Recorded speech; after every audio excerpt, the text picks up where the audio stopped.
नमस्कार, आप सभी का स्वागत है हमारे इंडियन टूर न्यूज में और हिंदी साहित्य मंच के इस पटल पर आपका बहुत बहुत स्वागत है। आज हमारे साथ हास्य कवि के बहुत बड़े कवि आदरणीय श्री मनोहर मनोज जी आज हमारे साथ उपस्थित हैं। उनके बारे में हम आपको कुछ जानकारी देंगे जो आपने कभी ना सुनी होगी और कुछ अनसुनी बातें इनके बारे में। आज महिला दिवस है, इस मौके पर इनका बहुत बहुत स्वागत है और साथ ही आप इन्हें इनके परिचय की आपको ज़रूरत नहीं है क्योंकि गूगल भी इनके परिचय और चित्रों से भरा भरा पड़ा है। सर, बहुत बहुत स्वागत है आपका हमारे चैनल में। धन्यवाद धन्यवाद। ये मेरे लिए सौभाग्य की बात है और मेरे लिए मार्गदर्शन मिलने के लिए एक बहुत बड़ा ये समय है सर। और आज मैं आपसे मार्गदर्शन लेने ही आया था और आपका सबसे पहले आपसे सर सवालों का जो सिलसिला है उसमें सबसे पहले एक सवाल आपसे यही रहेगा कि आपके साहित्यिक जीवन की शुरुआत कैसे हुई, आपके साहित्यिक सफ़र का जो सिलसिला है वो शुरू कब कैसे हुआ और कहाँ। मेरा जन्म हुआ है नरसिंहपुर जिले के एक छोटे से गांव गोटे गांव में, जिसका इस समय नाम श्रीधाम है। और मैं करीबन 1964-65 में 8वीं-9वीं क्लास पढ़ता था तो स्कूल में एक कवि सम्मेलन हुआ। उसमें जबलपुर, नरसिंहपुर, करेली, गाडरवारा के तमाम कवि आए। नई उम्र थी, 14-15 वर्ष। कवियों को सुना। फिर उसी वर्ष स्कूल की साले पत्रिका प्रकाशित हुई। उसमें मैंने एक कविता लिख कर दे दी। उस कविता को प्रथम पुरस्कार मिल गया तो मुझे प्रेरणा मिली कि मैं लिख सकता हूँ। तो धीरे धीरे टूटा फूटा मैंने लिखना प्रारंभ किया। मूलतः मुक्तक 4 पंक्तियों वाले जो होते हैं और गीत, यहाँ से मैंने शुरुआत की।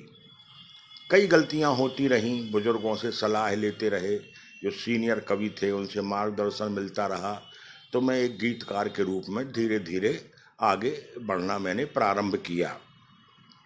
फिर इच्छा हुई कवि सम्मेलन के मंचों पर जाने की। तो 1966 में करेली कवि सम्मेलन में गया, जिसमें माणिक वर्मा जी, अब तो वो स्वर्गीय हो चुके और वर्तमान में हैं शीर्षस्थ कवि हास्य व्यंग के भाई सुरेश उपाध्याय जी, उस समय शैल चतुर्वेदी जी भी मंचों पर आ गए थे।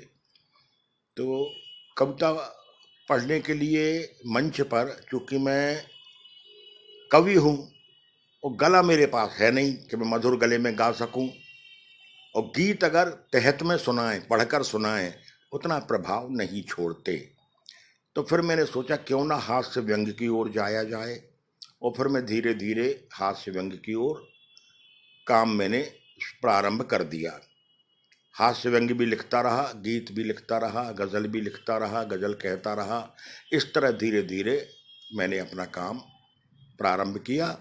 और अब स्थिति ये है कि हिंदुस्तान का ऐसा कोई मंच नहीं है कि जहां मुझे आमंत्रित ना किया गया हो। पूरे देश में कई कई बार, अभी पिछले वर्ष भी लाल किले पर कवि सम्मेलन में था, उसके पहले भी लाल किले कवि सम्मेलन में था। यानी पूरे देश में मेरी हास्य व्यंग के कवि के रूप में पहचान हुई। अनेकों चैनलों पर, अनेकों टीवी सीरियल में मेरी कविताओं का उल्लेख किया गया। भाई अशोक चक्रधर जी ने दिल्ली में एक फुलझड़ी एक्सप्रेस नाम से बनाया सीरियल, उसमें मेरी कविताएं हैं। वाह वाह क्या बात, भाई शैलेश लोढ़ा ने सब टीवी में कई बार मौके दिए। कुल मिला के इस तरह मैं हास्यवंत कवि के रूप में आगे बढ़ गया। 1966 में पहले मंच शेयर किया, तब वहाँ से हास्य रचनाओं का जो सफ़र था इतना आसान होता गया और इतनी ख्याति इन्होंने प्राप्त की। सर से एक बात और जानना चाहेंगे सर, आपकी जो रचनाएं हैं उन रचनाओं में आपकी जो दिल तक आपके दिल के करीब हो वो रचनाएं कौन सी थी सर, सुनना चाहेंगे।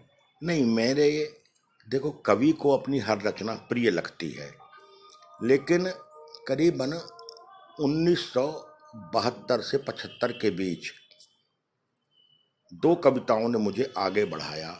एक तो अर्थशास्त्र, इकोनॉमिक्स, एक सब्जेक्ट है, बड़ा नीरस विषय होता है कॉमर्स में, आर्ट में, अर्थशास्त्र, उस पर एक कविता। उसे फिर इंदौर की नई दुनिया ने होली अंक में बड़े कलरफुल तरीके से छापा। उस कविता ने मुझे पहचान दिलाई। फिर मैंने पति विक्रय केंद्र एक कविता लिखी, इस पर मेरी किताब भी आई है, पति विक्रय केंद्र। इन दो कविताओं ने मेरी हास्य व्यंग कवि के रूप में मंच पर पहचान दिलाई। उसके बाद फिर बहुत सी कविताएं आईं, बहुत से टुकड़े हास्य व्यंग के आए, लेकिन इसके बाद जो रेल यात्रा कविता मैंने लिखी और पानी पर जो कविता लिखी, इन दोनों ने मुझे उस प्रसिद्धि में और अधिक चार चांद लगाए। ये है। कहते हैं हर व्यक्ति के जीवन में स्वास्थ्य संबंधित समस्याएं आती हैं, लेकिन जितनी स्वास्थ्य संबंधित समस्याएं सर के जीवन में आई होंगी, मुझे नहीं लगता कि कोई इसके बाद कोई ऐसी हालत में बैठ पाएगा या खड़ा हो पाएगा। कुछ जानना चाहेंगे? अभी तक मुझे 12 हार्ट अटैक के दौरे पड़े, और ये दौरे भी कोई मामूली नहीं थे, जानलेवा। तीनों आर्टरी 99% ब्लॉकेज। 1996 में अक्टूबर माह के कवि सम्मेलन में दिल्ली में त्रिनगर में कविता पढ़ रहा था। उस समय दिल्ली के मुख्यमंत्री साहब सिंह वर्मा जी थे और स्वास्थ्य मंत्री थे डॉक्टर हर्षवर्धन जी। त्रिनगर में एक कवि सम्मेलन था और मैं कविता पढ़ रहा था। दिल्ली में पिछले हफ्ते, क्या पूरे भारतवर्ष में, मोबाइल आ चुका था 6 अक्टूबर को, और 13 अक्टूबर को मुझे कविता पढ़ते हुए अटैक पड़ा। सुरेंद्र शर्मा जी, अशोक चक्रधर जी, अरुण चैमनी जी, भाई हरिओम पवार जी, डॉक्टर गोविंद व्यास जी, ये सब कवि मंच पर थे। मुझे तुरंत अस्पताल ले जाया गया, क्योंकि डॉक्टर हर्षवर्धन केंद्रीय स्वास्थ्य मंत्री रहे और मुख्यमंत्री भी मंच पर थे, तो तुरंत सुविधाएं मिल गईं। उसके बाद तो अब तक करीबन 96 से अभी तक 25 साल में 12 अटैक आए, 14 ऑपरेशन मेरे हुए all India medical institute Delhi में, एम्स में। तमाम मशीनें लगी हैं, हार्ट डिवाइस लगे हुए हैं, और किस्मत में है बचना तो बचा हूँ। परहेज कुछ नहीं किया। अभी भी लगातार कवि सम्मेलनों में हूँ। इस माह लगातार प्रोग्राम में होली के यात्राएं कर रहा हूँ। ये सब है। आपकी जो हास्य रचनाओं के माध्यम से आपने जो लोगों तो को खुशी पहुंचाई, उसी खुशी का जो परिणाम है, वही परिणाम है जो आपके स्वास्थ्य संबंधित जो आपका जो जीवन है इतना सुखमय हुआ है, उसी का परिणाम है, मुझे ऐसा लगता है। नहीं, कुछ तो वो भी है। अहम भूमिका तो डॉक्टर्स की होती है, दवाइयों की होती है। अब कटनी में डॉक्टर चांडक जी, ये कोई नया नाम नहीं है, वर्षों पुराना नाम है। वो तो मेरे जीवन दाता हैं। उन्होंने जितने इलाज में दवाइयाँ लिखी, वो आज तक एम्स में किसी डॉक्टर ने नहीं काटी। वही दवाइयाँ मुझे चल रही हैं। तो मेरे अभी तक रहने में, इतने अटैक के बाद 2 बार तो इलेक्ट्रिक शॉक देके हार्ट को जिंदा किया गया, धड़कन ही बंद हो गई थी। तो डॉक्टर्स की उसमें सहभागिता है, कुछ भाग्य भी है, और कुछ होता है पुण्य, दूसरों की दुआएं, उनका भी असर है। यही है जीवन। दुआओं का तो बहुत असर होता है। आप ये जीता जागता उदाहरण आप खुद स्वयं हैं सर। आपकी रचनाओं के माध्यम से आपने भी लोगों को काफ़ी सारी खुशी पहुंचाई है, काफ़ी लोगों को मनोरंजन का एक जो दौर होता है उसमें आपने बहुत आप खरे उतरे हैं। और आप आज महिला दिवस है, विश्व महिला दिवस है, अंतर्राष्ट्रीय महिला दिवस है, इस मौके पर आप क्या कहना चाहेंगे सर? महिला दिवस में, अंतर्राष्ट्रीय महिला दिवस है, महिलाओं की स्थिति काफ़ी आगे बढ़े, हर कदम पर महिलाएं आगे बढ़ रही हैं, हर क्षेत्र में बढ़ रही हैं। कोई कहीं उपेक्षा ना हो, उपेक्षित होना उनको ना पड़े, इसलिए ये अंतर्राष्ट्रीय महिला वर्ष है जो हर साल हम लोग मनाते हैं। मैं इतना कहना चाहूँगा, प्रश्न किया तो हो गया, ईश्वर तक भी मौन। मेरा छोटा सा दोहा है, प्रश्न किया तो हो गया, ईश्वर तक भी मौन। कितना छोटा प्रश्न था, माँ से बढ़कर कौन। बहुत खूब, बहुत बढ़िया आपकी रचना। और सर जैसा कि आप वर्तमान हालत में हम देख रहे हैं कि कोरोना ने, चाहे वो छोटा परिवार हो, मिडिल क्लास फैमिली हो, चाहे कोई भी हो, उसने सबको झकझोर के रख दिया है, सबके जीवन में इफेक्ट किया है। तो कोरोना ने आपके जीवन में कितना प्रभाव डाला है? अभी तक तो बिल्कुल नहीं।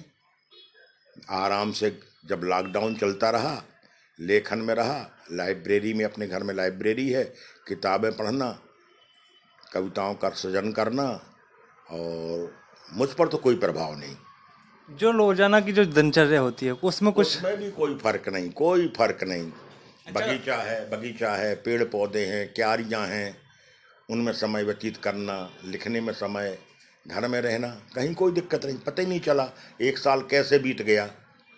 कोरोना के पहले तो काफ़ी सारे आपके ऑफलाइन जो मंच आप जिसमें आप आमंत्रित होते रहे, तो कोरोना काल में जैसे कभी ऑनलाइन में भी आपने काफ़ी सारे फंक्शन और काफ़ी सारे सम्मेलन अपने ऑनलाइन किए होंगे। किए ऑनलाइन कभी सम्मेलन किए हैं, बाकी पब्लिक के बीच मंच पर जाने वाले कार्यक्रम हुए ही नहीं, तो इसलिए वहाँ तो कटनी से बाहर आना जाना नहीं हुआ।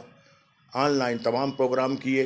कुछ कवि मित्रों ने बढ़िया गीत शूट किए, उन गीतों में मेरा अभिनय है। एक चिराग जैन है भाई, दिल्ली में बहुत अच्छे कवि हैं, उसमें भाई शैलेश लोढ़ा भी हैं, अरुण जैमिनी जी भी हैं, संजय झाला हैं, दिनेश बावरा हैं, शंभू सिंह मनहर हैं खरगोन में, गुरु सक्सेना जी नरसिंहपुर में हैं। इन लोगों ने कोरोना को लेके कई कई गीत बनाए, तो उन गीतों में मेरा अभिनय भी है, और इस तरह मेरा समय निकल गया, पता ही नहीं चला एक साल। सर, हम अपने पटल के माध्यम से आपके स्वास्थ्य की कामना करते हैं, आपके मंगल स्वास्थ्य की कामना करते हैं। आप हमेशा यूं ही लोगों को हंसाते रहें और सबका मनोरंजन करते रहें, आप सबका मार्गदर्शन करते रहें, मेरे जैसे छोटे कवियों का भी आप मार्गदर्शन करते रहें, हम अब यही आपसे कामना करते हैं। प्रिय आशीष, बहुत बहुत धन्यवाद, खूब आगे बढ़ो, बहुत अच्छा लगा। आपने जो इतना कीमती समय मुझे दिया, इसके लिए भी मैं बहुत बहुत आभार व्यक्त करना चाहता हूँ सर आपका। धन्यवाद धन्यवाद। बहुत बहुत धन्यवाद।